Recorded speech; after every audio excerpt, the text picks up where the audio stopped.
Welcome to the Sound of Economics. I'm here in Rome at a conference jointly organized by the OCP Policy Center and Bruegel on the topic of EU-MENA shared prosperity.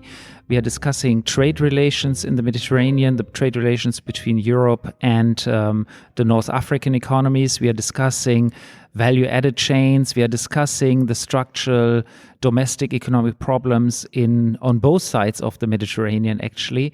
I am joined in our Backstage podcast discussion by Karim El Aynaoui, director of the OCP Policy Center, and Uri Dadush, who is a senior fellow at both Bruegel and the OCP Policy Center. Perhaps let me start with Uri on the more specific question of the trade relations. Uri, you are just finishing a paper for our both think tanks on the trade relations. What is the key message that your paper is giving to policymakers on both sides of the Mediterranean? Well, the trade agreements that are the object of the discussion are with Tunisia and Morocco, Egypt and Algeria, and were negotiated and came into force sometime between the mid-90s to the early 2000s. These agreements, by and large, I think it's fair to say, have been considered to disappoint in terms of their overall outcomes, and it's difficult to separate the vision or the view of these trade agreements from the very disappointing economic performance of the region over the last 10 to 15 years. So it's true to say that growth in the region has been relatively low compared to other low middle-income countries and compared to the need to create employment in the region. And it's been volatile, and it's also characterized by large macroeconomic imbalances, fiscal deficits, and current account deficits. And not surprisingly, the agreements are sort of considered either as being partly to blame for this or as simply not have helped very much. And the case against the agreements is made stronger by the fact that there's been a large increase in the bilateral trade deficit of the North African countries with the European Union over the last few years. However, in our paper, we evaluate the agreements in a more fundamental way, and we make the point that the press that the agreement have gotten has been probably a little too unfavorable, that there have actually been real positives to the agreements. Well, Uri, can I ask you a little bit further on these agreements and zoom in a little bit? I mean, in your presentation, you made very clear that the trade agreements are overall to be seen more positive than what a lot of the press is saying. But you also said that the large trade deficits that some of the North African countries are showing is in fact something that one should be worrying about and or at least be looking into. And you very much emphasize that there is a need to evaluate critically national domestic policies in the north of Africa.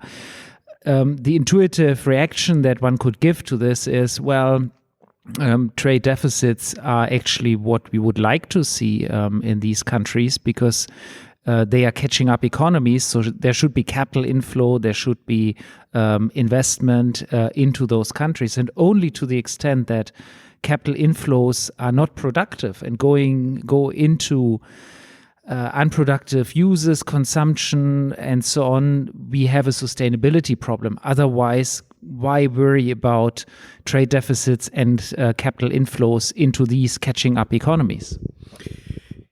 Yeah, so the answer is that indeed we believe there is significant misallocation of capital, if you like, or the rate of return on capital investment in these countries is relatively low. For example, in the case of Morocco, this is actually documented by a lot of evidence. There's a lot of investment in Morocco, but the growth rate does not correspond to the rate of investment. In Algeria, there's a huge amount, of course, government investment. It's a highly distorted economy and exhibiting very low growth rates compared to other developing countries.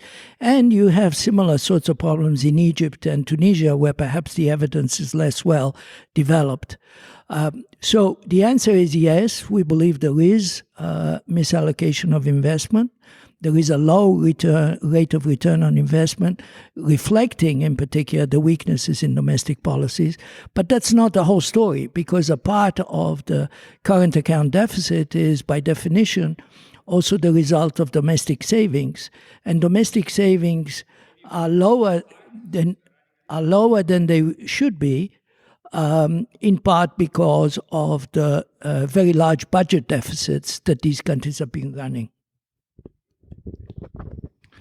So overall, a positive evaluation of trade agreements, but a clear message also that domestic policies in the north of Africa have to change to make sure that capital inflows go in the right direction, that jobs are being created.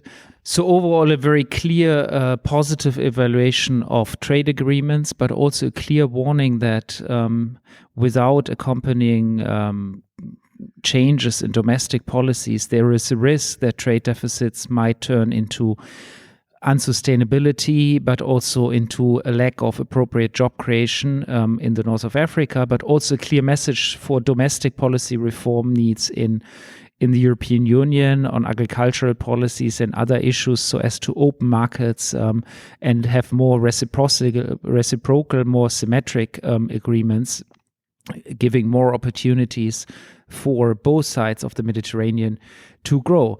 Perhaps that's a good transition to move to you, Karim, and get the key messages from your paper, which are, of course, on the value-added chains. And I think you had a long discussion in your paper on the automotive industry, but also on the aeronautics industry, two sectors that not everybody is immediately aware are very well represented in Morocco, and that are very well integrated, of course, also with the European value chains, with French companies being present and so on. So Karim, perhaps you can walk us through the main messages on value-added chains that your paper gives. Thank you, Guntram.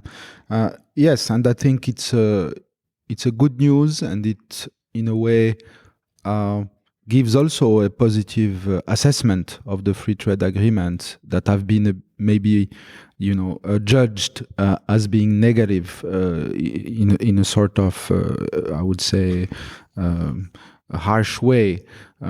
So we've seen over the past 10 years in Morocco emerging a world industry activities in the industrial sector, particularly I can add the pharmaceutical business to the automobile and the aeronautic sector, where Morocco has been able to attract the companies that are organizing those global value chain. Because let's not forget, these are organized by companies, not by government. The government can only have the right policy to do that, and in particular the industrial policy.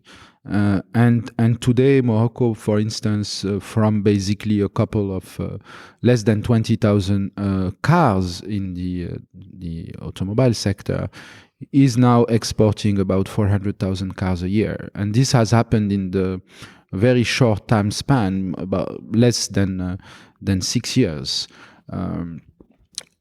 The other one is the aeronautic cluster that is nearby the airport in Casablanca, that has started also around one company as a pioneer, and with appropriate industrial policy, with subsidy elements, with the, I would say, positive incentives from the government.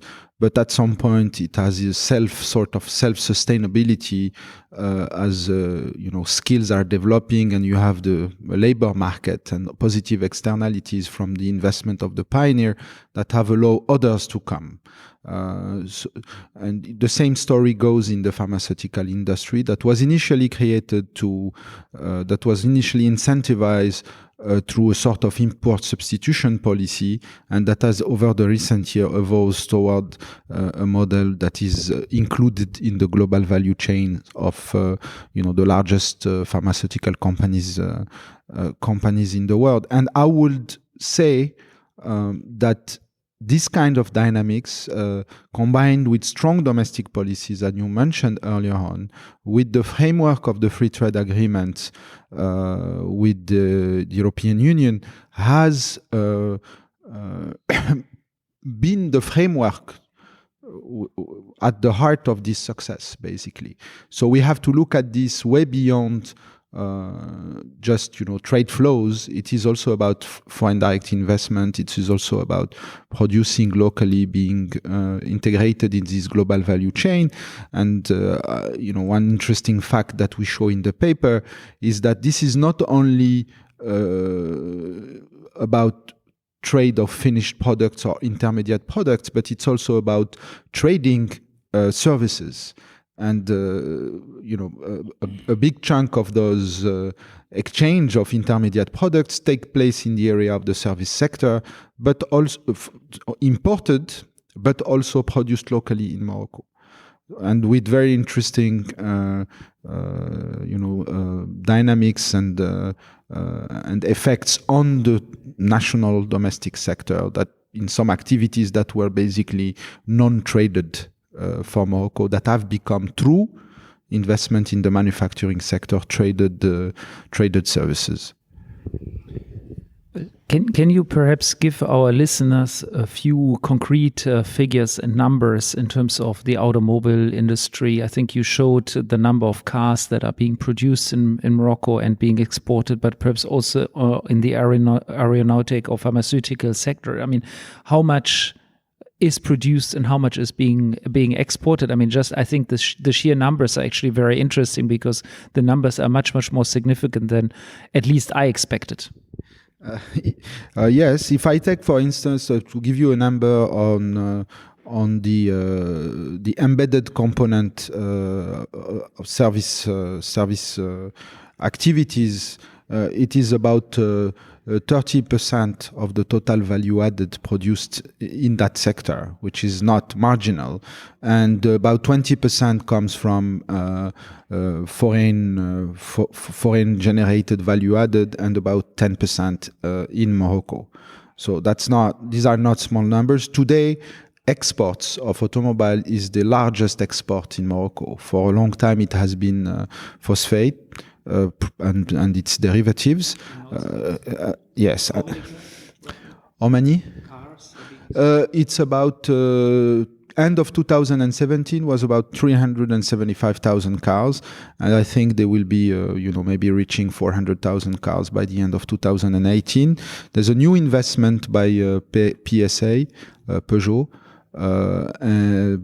Plan is to produce about 100,000 cars in 2-3 years. They're now investing, and then Renault will be ramping up its production. So the prospects and the plan for the car exports, we're talking million car by 2025, which is quite maybe one caveat in this is that it is the combination of skilled labor and capital, and in a country where you have an important stock of unemployed workers and also workers that are out of the labor force, this kind of industry with high productivity do not respond to that need. So it is important for a country like Morocco to maintain good policies and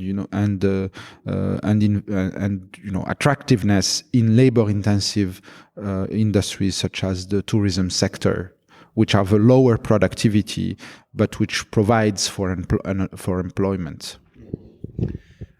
Perhaps one last question to you, Karim, which is about the relations, economic relations with Europe on the one hand, and Africa, China, US on the other hand, for your part of the world. I mean, we've seen the statistic that, of course, the main trading partners of your part of the world in Europe have not been doing tremendously well in the last 10 years. I mean, especially Italy and Spain have had very severe recessions. I mean, Spain is now doing much better. The growth numbers are actually a very positive story, but Italy certainly is not the growth locomotive of Europe, let alone of the world.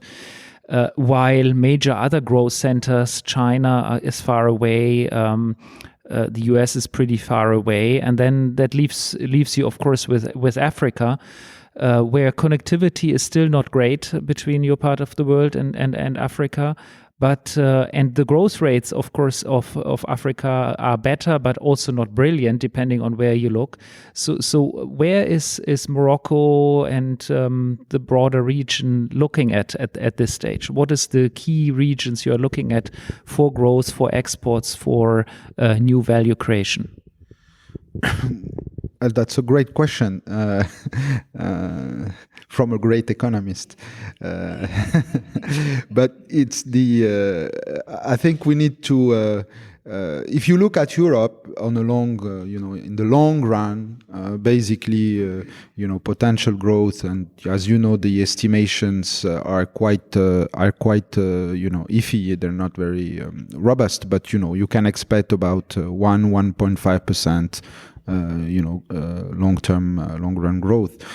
As Morocco, we've traditionally traded with Europe, but increasingly our trade with Africa and the rest of the continent is increasing.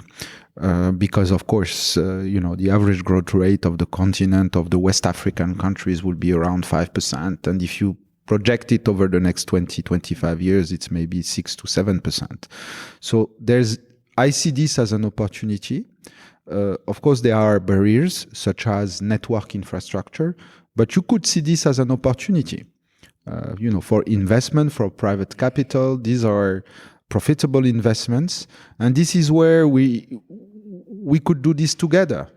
I think the natural area for Europe is, of course, the Mediterranean, but also more broadly Africa, and we could work together to organize that future, meaning to strengthen our regional value chains, to give appropriate policy frameworks for our companies, the right infrastructure, convergence in terms of regulatory practices, in terms of the business climate environment. And you can even imagine a system where you reward the best performers. I think we have to move beyond blanket approaches where we have, generic deals that in the end are based on the smallest denominator.